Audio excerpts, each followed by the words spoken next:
can't sing her music when we're there, because she's gonna be there, so sing it now. Can you imagine? Oh my gosh.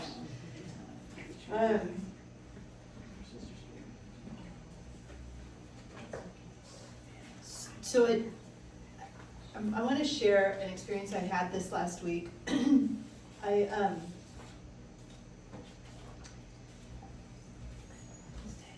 woke up. I was awakened in the wee hours of Wednesday morning by a tone. Was it Wednesday morning? No, it was Friday morning.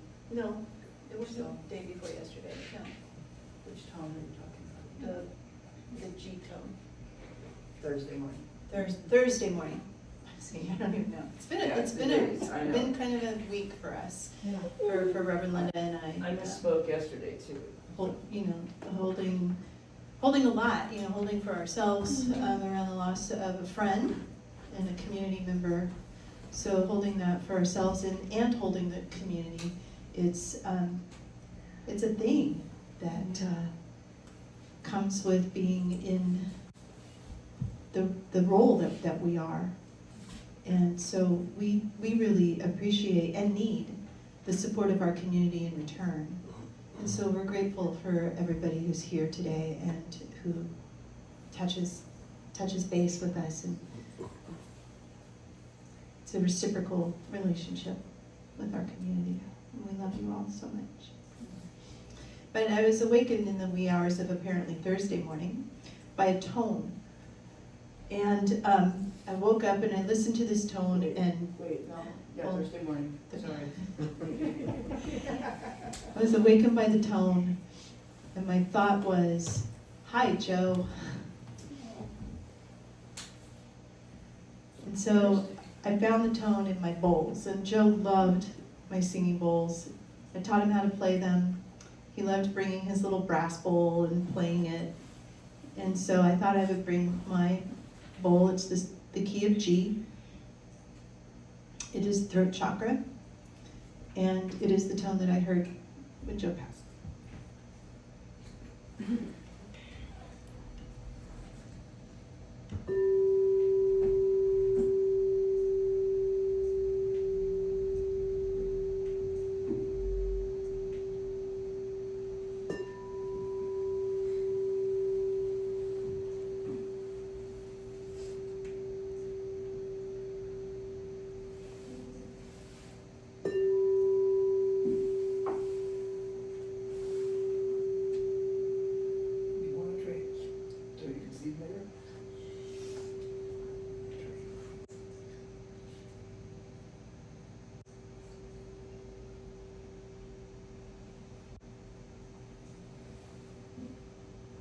Thank you. So I had a really great talk about the first light and the 1st of February and MBulk and all of this. I had all of this, but I scrapped it last night. So I don't have a polished talk for y'all today. So you just get me with some notes, because at 10:30 at night in the bed, I don't write talks. But what I recognized is that all this week there's been a question that's been kind of working me inside.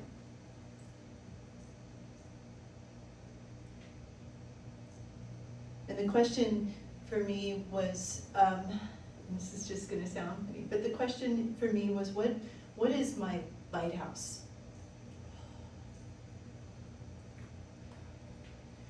Not the storm that I'm in. We all have storms.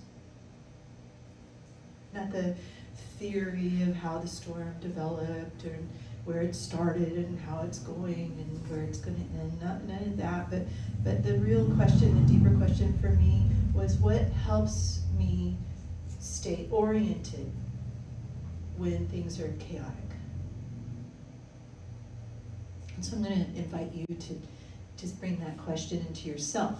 What helps you? What helps you stay grounded? What helps you stay rooted when there's storms happening in your life? Because every one of us lives through storms, right?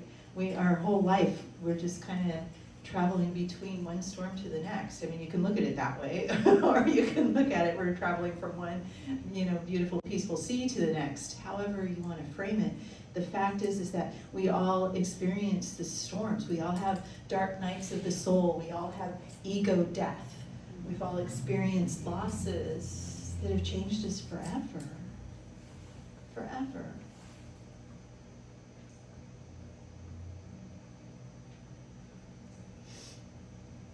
And what I've learned over my life and through decades of spiritual practice and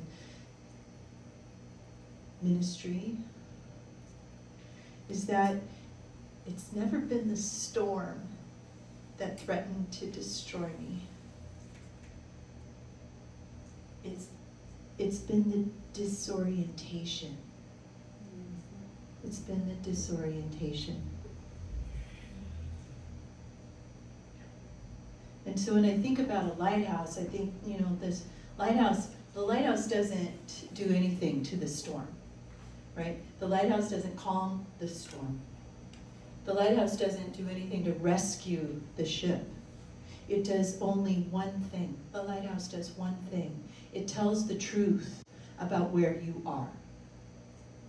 It gives you the truth about where you're at in the storm.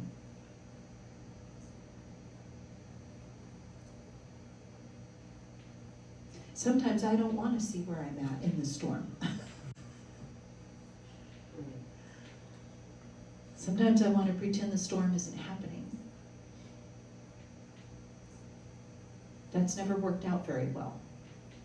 So, what I know is that I need those lighthouses. Otherwise, I would just remain in the storm. In Science of Mind, we understand that truth is constant, that reality is already whole. It's already complete. There's nothing that can be added to it or taken away from it. It's perfect. And we know that light itself, it doesn't come and go. It's not something that appears and then disappears. It's always here. What comes and goes is our ability to perceive it,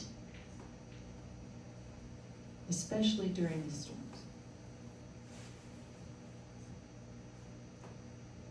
And so when I look back at my own life, and my own storms, what saved me in those times wasn't answers. It wasn't anything that anybody could say to me. It wasn't any directions that somebody told me. It wasn't a formula or a prescription or anything that saved me. What really helped me during my storms was this steadiness, a sense of presence, or a spiritual practice, something to hold on to. Sometimes it was a person, and sometimes it was just a knowingness that I couldn't explain. But what I know is that I didn't need certainty. I didn't need to know about my storm. What I needed was orientation. I needed to know where I was at, and I needed to have some understanding of where I was going, and trusting that at some point I would get there. So today is Imbolc, and for those who don't know, it is the cross-quarter holiday of the wheel of the year in Celtic tradition between winter solstice and spring equinox, and it is the feast of Saint Brigid. Brigid. So Saint Brigid is the keeper of the hearth, the tender of the flame, that light that's always present, even if we're not able to perceive it, that life that's happening underneath the ground right now, because we know that as we passed over winter solstice, the light is returning, and so life is starting to stir again. And so last night, on the eve of the feast of Saint Brigid, we put out, as is tradition, some blue scarves outside for St. Bridget as she passed by to bless. And you can hand those around. And so we have a scarf for each of you that's been blessed by the spirit of St. Bridget. And traditionally, how these scarves are used is kind of a talisman, something to hold on to throughout the year. You can use it as a prayer scarf, a reminder that life is happening, that truth is here, right? It can be maybe that thing that you might need to hold on to in your storm, to remind yourself of the love and truth that's available at all times. And it's not lost on me that these blue scarves are the same blue as my blue G bowl and our throat chakra.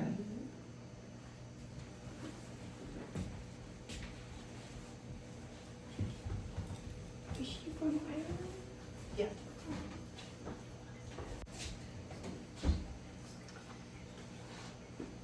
So when I ask about what is your lighthouse in the storm, I'm not asking for an explanation of your pain. What I'm asking for you to notice is what helps you stay oriented when you don't know your way forward.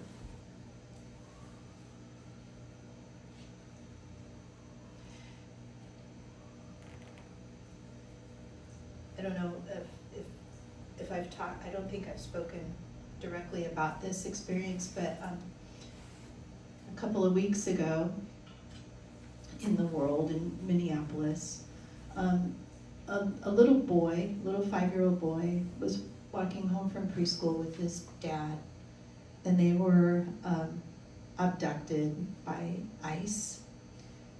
They were here in the United States on asylum, as an asylum. So they were here legally seeking asylum, and they have now been incarcerated, and they're in Texas. And this little boy, Liam, really touched me. His little blue bunny beanie, you may have seen a picture of him. He had a little blue bunny beanie, and it had these little pom-poms on it, and rabbit ears. And I know that when you pull on those pom-poms, it makes those rabbit ears pop up. And I just kept imagining how he must have been the class clown in his little preschool, making his ears pop up, and how much fun he must have been having with that. And it touched me. Liam touched me deeply, and I kind of went into a little place of despair, a little grief, before my theology could catch up with what was happening. And then one night I was laying in bed, and I was really struggling with this and thinking of all of the things that could possibly go wrong for Liam. And then I remembered my own story, my own personal story. When I was 5 years old, like Liam, when I was 5 years old, my whole world was shattered. I survived a car accident that took my mother's life. And what I know about this is that I was held through that experience. That at 5 years old, I didn't have a way of knowing really what was going on, or understanding the impact of it, or knowing what, if there was anything that I needed to be doing. All I knew was what I knew at 5 years old. But what I know now, at the age I'm at now, is 29. Right, just a few years later, is that I was held and protected by a presence in the experience and forever after. And what I know is that presence didn't leave, that presence is still here. It's available not just to me, but it's also there with Liam. That the truth is that Spirit, God, the presence, life, love is everywhere present, and that includes with Liam and his father. And it gave me a sense of relief. It gave me a little bit of a lighthouse to look toward in that situation, knowing that I'm not comparing the story or predicting any outcomes, but I do trust that there is a higher presence, a higher power present in Liam's life. And that he will get through this. And he will become what he's meant to become. And that may be a great artist, or a doctor who comes up with a cure for a disease, or a great father who has an amazing family, or a minister.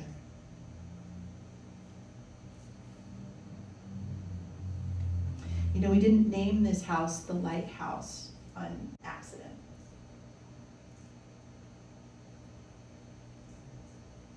The lighthouse, and we separated it on purpose, the house of light. Because that's what we are. We are the lights of spirit. We're the lights of God. And this is the house that we live in.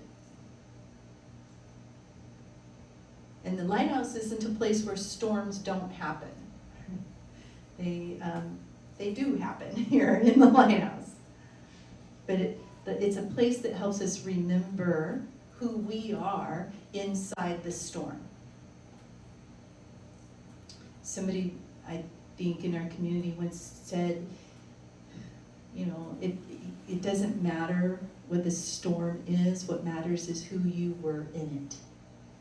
How did you show up during that experience in your life? So sometimes the lighthouse is this community, each other. Sometimes it's prayer. Sometimes it's just a single truth that you can refuse to let go of. God is all there is. Sometimes the lighthouse is just simply staying present. And so you don't have to calm the storm in order to trust the light. Just need to stay oriented to the light. So I do want to open up for conversation this morning.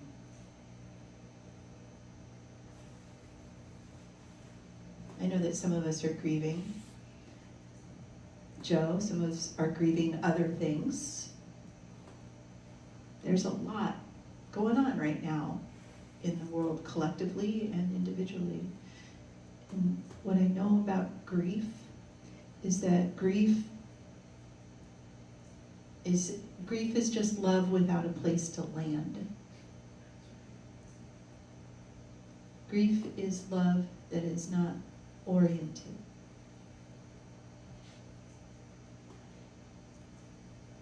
So my question today is, what has helped you stay oriented when life gets stormy? What's your lighthouse? I don't want to hear the stories. I want to hear about your lighthouse.